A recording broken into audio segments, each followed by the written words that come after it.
Hi, this is CJ, and welcome to another episode of CJ Hair Talks in the Car, where we talk about all things natural hair and highlight beauties who have contributed greatly to the natural hair community. Our conversations are real, relatable, relevant, so sit back, relax, and enjoy as we dive deep into what we know is true and core to us as women of color. So join the conversation and listen into the episode. And remember, don't forget to like, comment, subscribe, and share with your friends and family. Have a great one. Thanks for stopping by. Let's get into the conversation. For today's episode, today's topic, we are going to be talking about how to be gentle with your hair.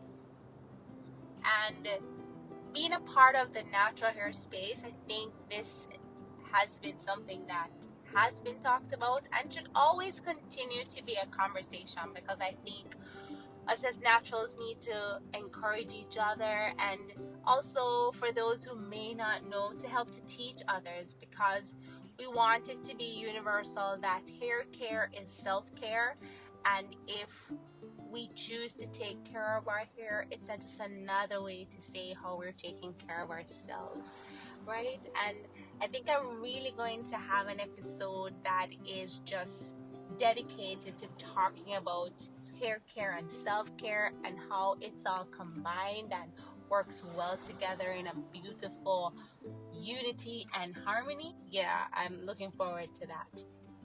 But today's video was really prompted by, her name is Naturally Nika.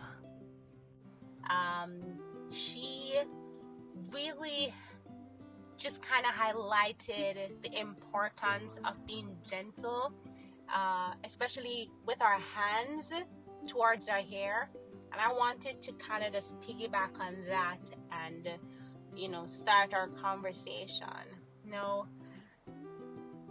I actually want to take it back to being younger, growing up in Jamaica, learning about hair, and not really too push to, love your hair or even take care of your hair in a way. You always have someone doing that. Someone's gonna comb your hair, someone's gonna braid it, corner it, wash it. Eventually, when you're older, you get someone else to still be doing that until you change and you start doing it for yourselves.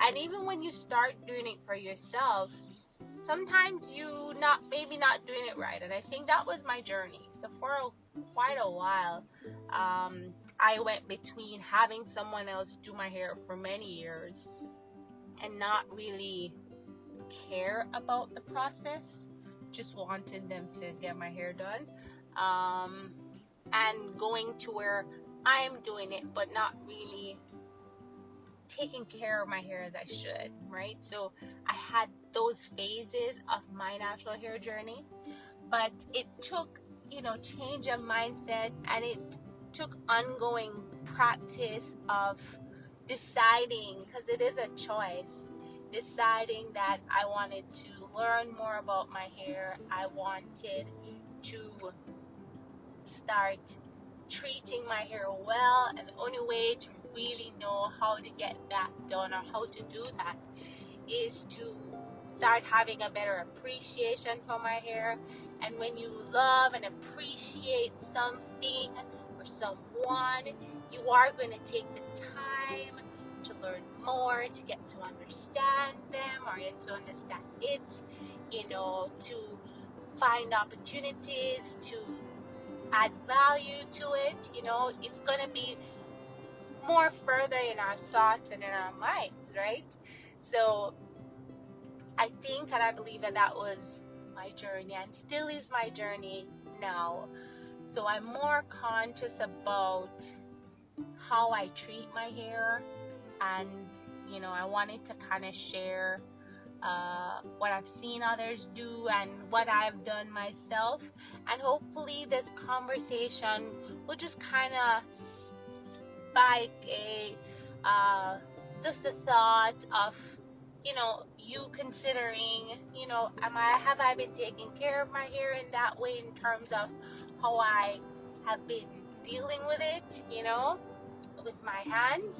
And if that's not the case, the great thing is that we can always make a different decision. It's all choices, right? So that's the greatest thing. You're not stuck. Even if you've done it for a long time, you're never stuck to what you've done. It's always an opportunity for you to make a different decision. And so that will be my encouragement as we talk throughout this episode. All right? So the person on Instagram, one of the things that she said was that it's so important to be gentle with our hands. And she talked about a plant, and I've used examples with something with seed growing on plants before, but pretty much she's saying when a plant starts to grow and we are tending to the plant, how we treat it will determine how it grows and if it grows, right?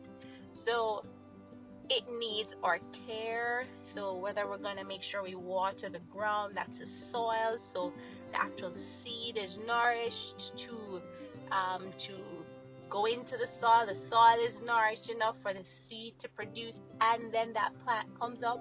But when that plant comes up, still watering, still mulching if needing, taking away weeds if any's there, just so that the plant can flourish. So it's gonna take care to get results, right? And being gentle with our hair is that form of care, because we want to start seeing the results for our hair, right? And but this particular example, I wanted to just talk about, I talked about detangling, and I talked about ends and your hair ends. And what can happen is that our hair can, because I think the biggest thing is the whole issue of tangle, where our hair, we're not able to detangle our hair well, and really throughout the process we lose a lot of hair because whether the tools that we're using or the technique that we're using, if we use a comb, if we use a white tooth comb, it still has to be done with care. If we're using a detangling brush, it still has to be done with care. And even sometimes with certain tools, even when you try so hard, you are losing hair or your hair is breaking because we're not gentle as we need to be. I think one of the biggest things, like I've experienced, is sometimes frustration with my hair. So if we don't know the things our hair likes, if we are not using the methods or the products that really help our hair to be at its best state, if we don't understand our hair is not going to respond as how it should, and that can cause frustration, especially in the detangling process. And whenever we're frustrated, it's gonna come out in when we are even trying to detangle or trying to comb out or even trying to comb our hair, right? So that entire process is gonna be so hard, and we're gonna get frustrated, and in the frustration we're going to show our frustration in our hair.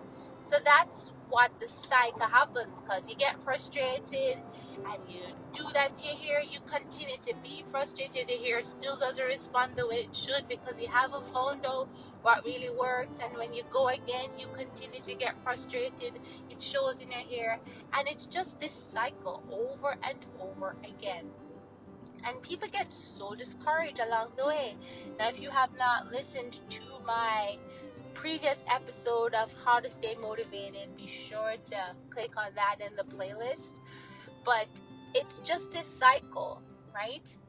this cycle of being frustrated, and that's causing us not to be gentle with our hair, right?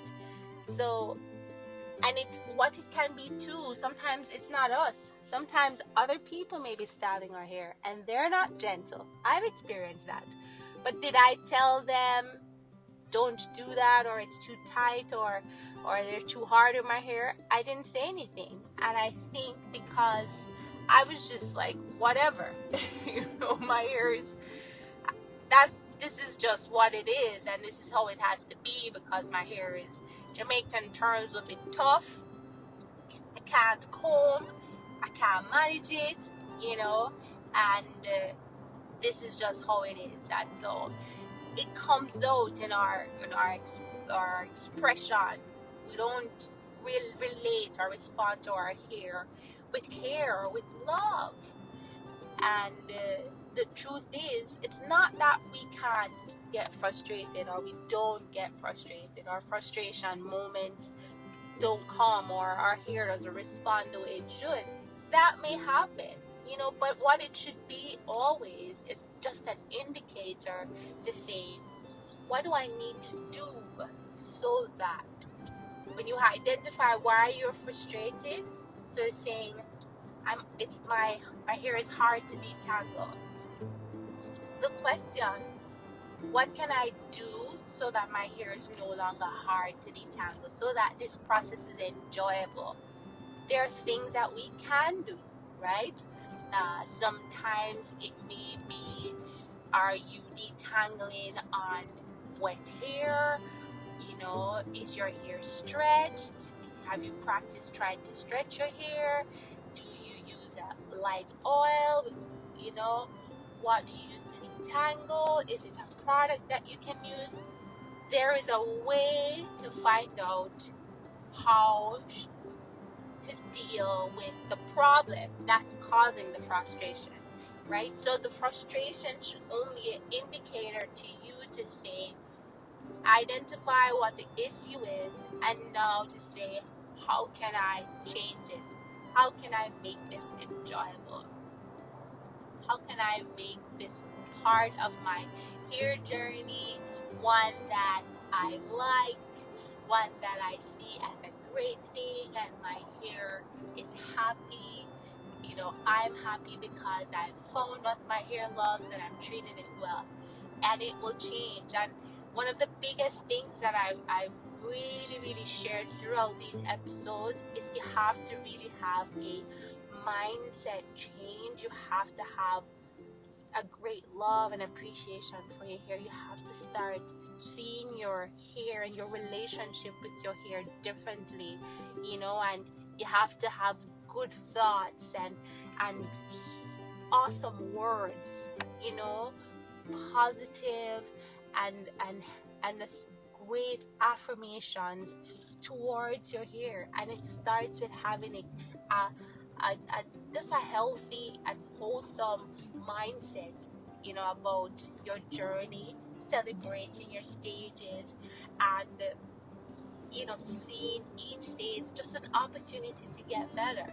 And wherever your hair journey is, I know, and that's why I talked about them with the motivation. I know sometimes it's so hard to deal with your hair, but as I said, if you just start seeing stuff differently, and sometimes it's not easy, right? But I can make a suggestion to you. So I want you to think about having a hair journal, and I want you to start writing down what frustrates you about your hair.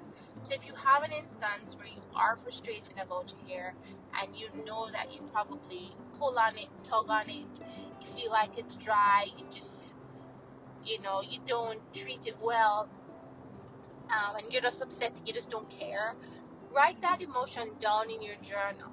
Talk about, this is what I feel about my hair, this is what I feel about, the process. But dive deep, go a little bit further. Why do I feel this way?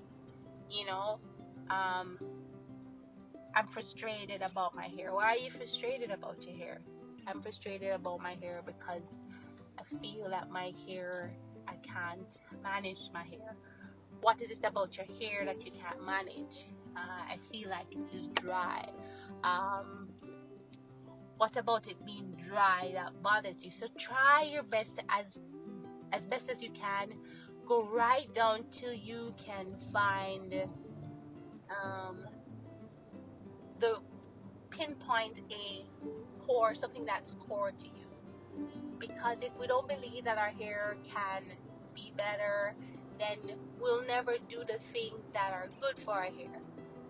So, and it's just the choices. If we believe good, if we believe good thoughts and believe well about our hair, it will manifest in our actions and our responses, right? So I can encourage you to do that, right? So the truth is, being gentle with our hair, it's possible. And as I say, when you don't feel like being gentle, that's just a trigger for you to stop and say, hey, there's something that's missing. My hair is missing something.